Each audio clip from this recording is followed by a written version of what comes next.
Hello friends, मेरा नाम है ध्रुविल और आपका स्वागत है मेरी यूट्यूब चैनल में ध्रुविल ऑनलाइन स्टडी।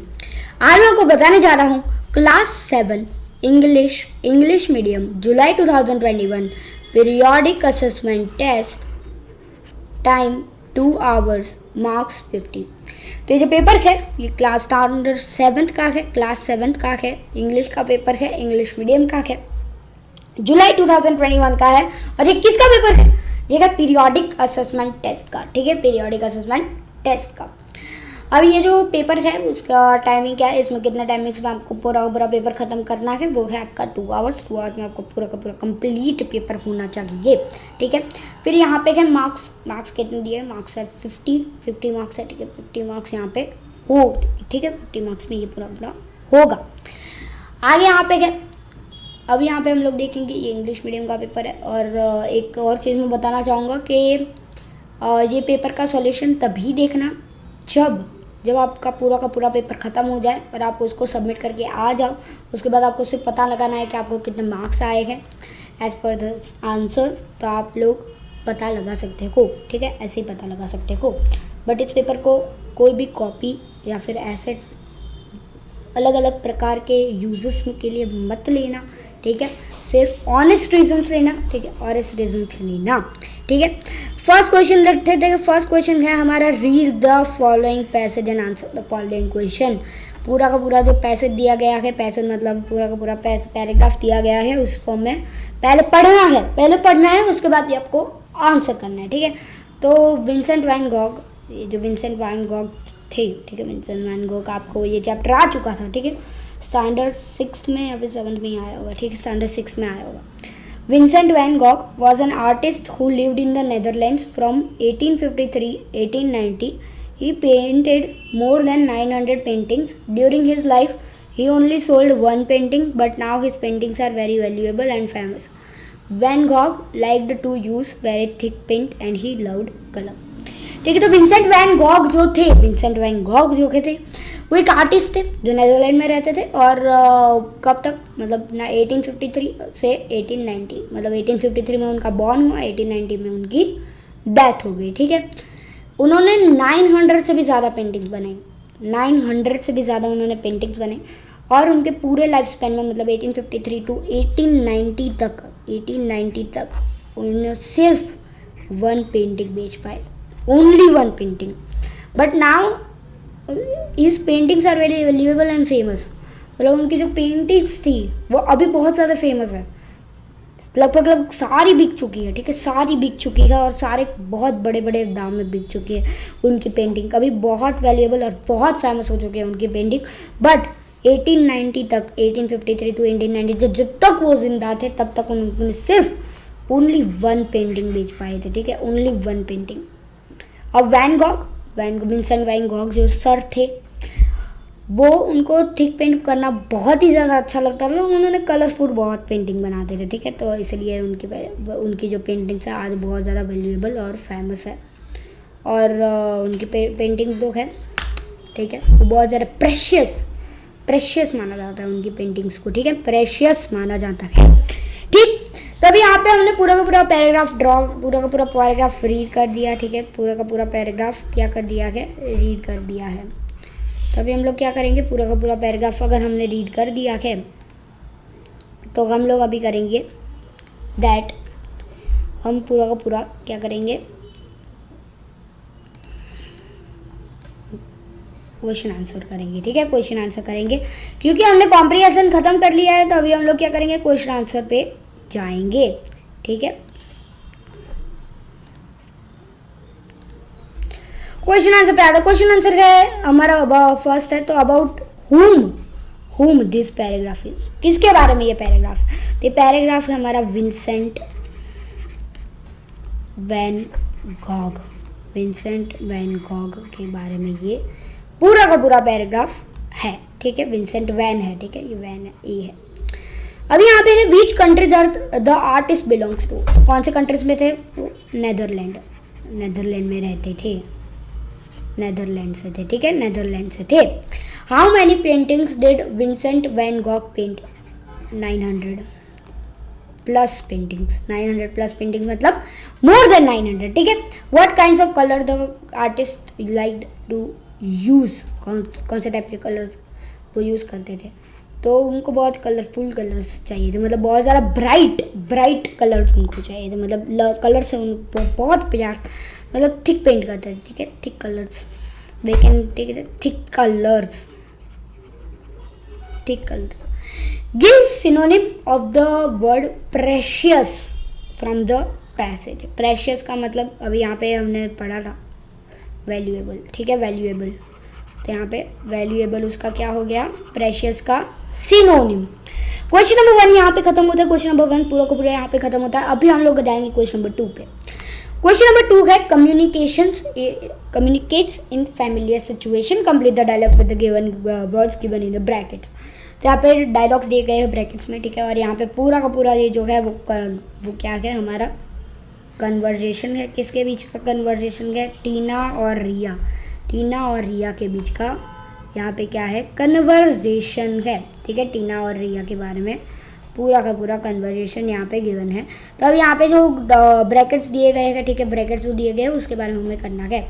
तो यहाँ पे ब्रैकेट्स क्या है, that's a good idea but there is an issue, I am fine, I will to my home, ठीक है, जो ये सारे जो है वो क्या है, हमारे ब्रैकेट्स है, ठीक है। तो फर्स्ट आता है हाय, रिया बोलती है हाय हाउ आर यू, कैसे हो। टीना बोलती है I am fine, thank you. क्या बोलेगी, आई एम फाइन ही बोलेगी। अगर कोई हाय हाउ आर यू बोलता है तो वो बोलेगी आई एम फाइन, ठीक है, आई एम फाइन। अभी आगे हमारा है रिया बोलती है that are you going to join online classes today. आज ऑनलाइन क्लासेस है तो क्या तुम आओगी टीना ऑनलाइन क्लासेस में। टीना क्या बोलेगी, yes I will, are you going to join, yes I will, मतलब वो जाएगी ना क्लास में, तो जाए, ऑनलाइन क्लास मिस नहीं करना चाहिए, ठीक है, ऑनलाइन क्लास भी मिस मत करना, 7th स्टैंडर्ड बहुत ज़्यादा इंपॉर्टेंट है, ठीक है। तो yes I will, are you going to join, मतलब क्या अब टीना जो है वो पूछ रही है रिया को कि तुम आने वाली हो ऑनलाइन क्लास में। तो रिया बोलती है I wish to join but there is an issue of internet and my home, issue of internet, ठीक है, but there is an issue of internet, तो यहाँ से ही लिख लेना, ठीक है, of internet at my home, ठीक है। टीना बोलती है then why don't you come, उसके बाद क्या है, to my house, why don't you come at to my house, ठीक है, why don't you come to my house, तो why don't you come to my house, home है, ठीक है, होम भी लिख सकते हो, होम भी लिख सकते हो, हाउस भी लिख सकते हो, ठीक। अभी यहाँ पे है रिया बोलती है कि that's an good idea, I will come to your home, मतलब ये रिया तो ये बोलेगी, ठीक है, दैट्स अ गुड आइडिया, क्योंकि उसके घर पे तो इंटरनेट का इश्यू है, दैट्स अ गुड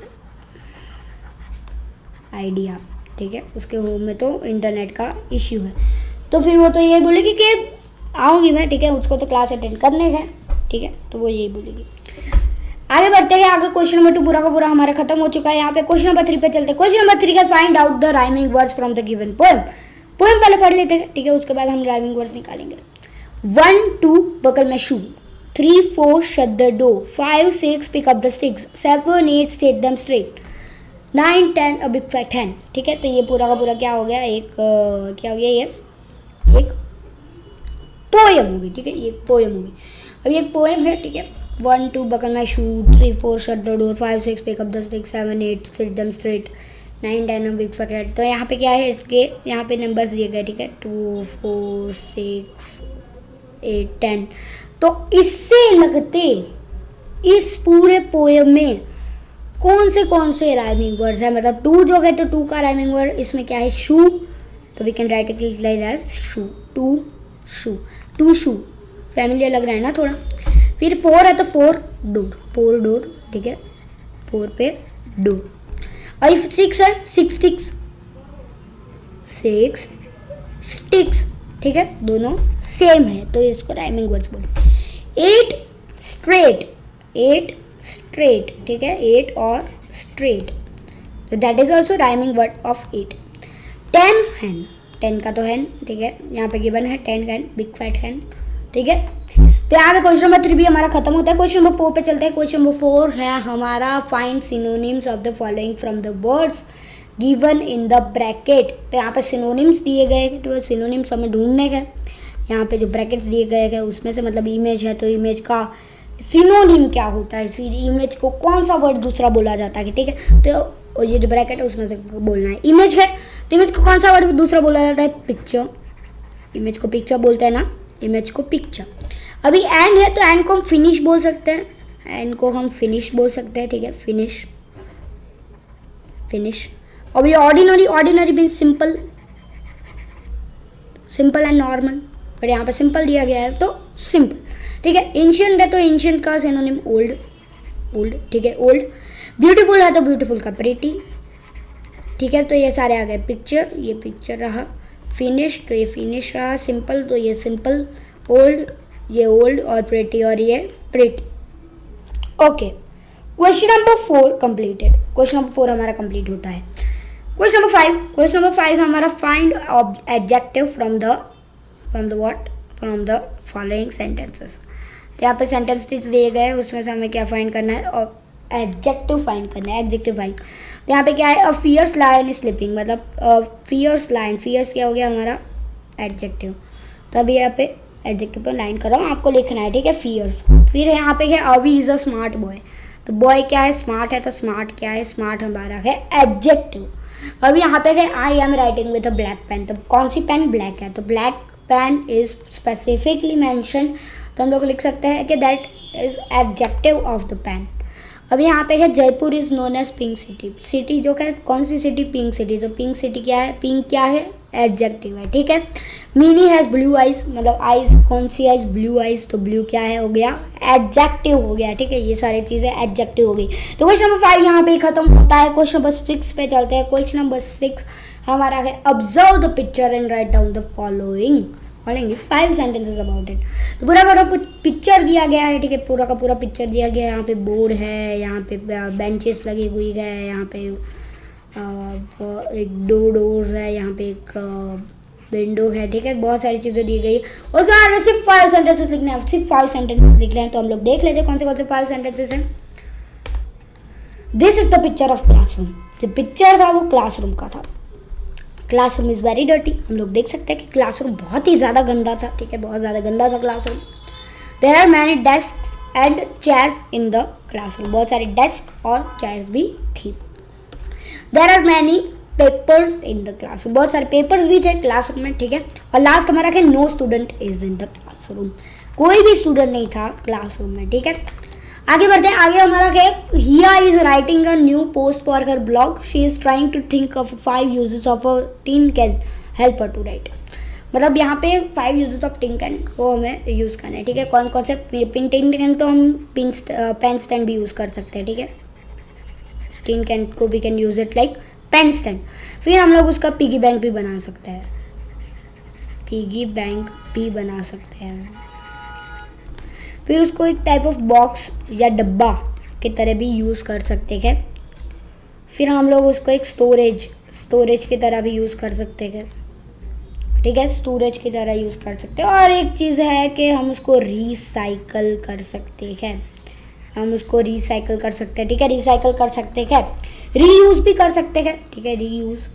ये हम लोग रीयूज़ कर रहे हैं, ठीक है। यहाँ पे ये जो थे, ये सारे ऑप्शन जो थे वो सारे क्या है, रीयूज़ करने वाला ऑप्शन है।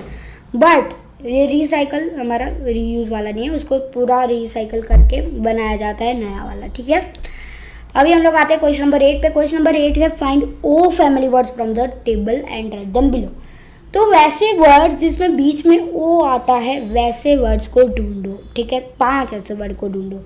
फर्स्ट मुझे यहाँ पे दिख रहा है, फर्स्ट मुझे यहाँ पे दिख रहा है नॉड। तो मैं यहाँ पे एक दूंगा नॉड, नॉड, ठीक है।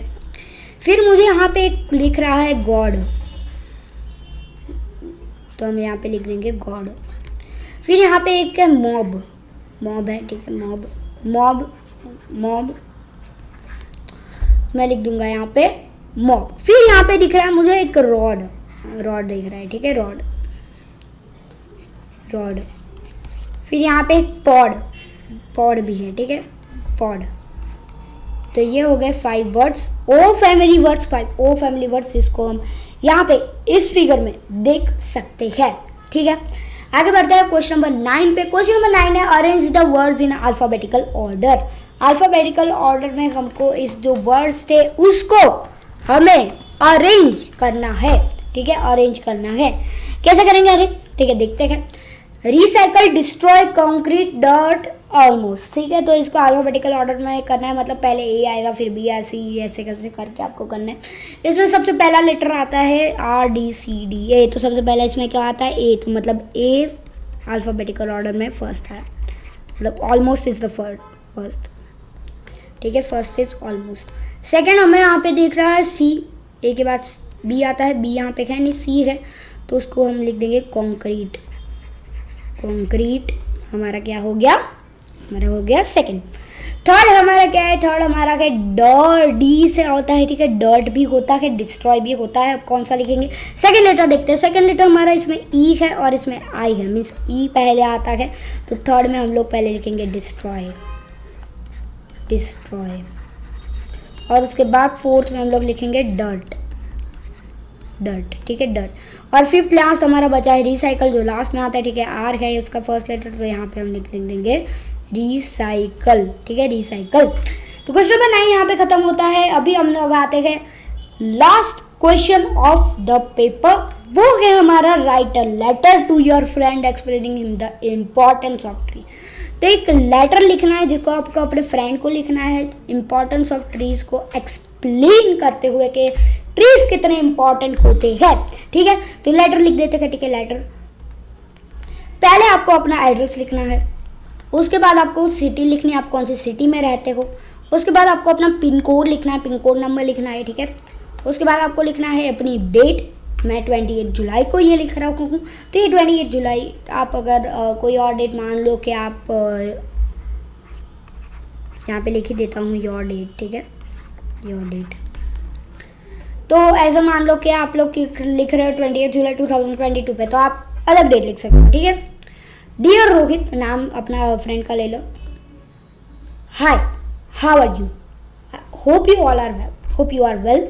I want to tell one idea which I just thought yesterday, that trees are one of the most important life source for all living beings. If they will not be there, for our earth will be devastated. Trees gives us oxygen, which we can inhale in our body. They provide food to us. They also helps in us in medicines. They also provides shade to us. So we should plant trees as much as possible. तो यहाँ पे मैं कोई भी मतलब आप लिख सकते हो अपने फ्रेंड को, that hi, how are you, I hope you all are well, and I wanted to tell one idea. एक आइडिया बस बता रहा हूँ। येस्टरडे ट्रीज सबसे इम्पोर्टेंट होते हैं, मेरे को एक मतलब थॉट आया। ठीक है, तो उसके बाद मैंने सोचा कि अगर वो नहीं होंगे तो हमारी अर्थ कैसे हो जाएगी, हमारी अर्थ बिल्कुल ही बदल जाएगी। ठीक है, क्योंकि ट्रीज ही जो होते हैं वो हमें ऑक्सीजन प्रोवाइड करते हैं, जो हम अपने बॉडी में इनहेल कर पाते हैं, और अगर हम इनहेल कर पाते हैं तो हम जी पाते हैं। They provides food to us, food भी जो होता है वो भी हमारी लाइफ में बहुत ज़्यादा इंपॉर्टेंट होता है, वो भी प्रोवाइड करते हैं ट्रीज़।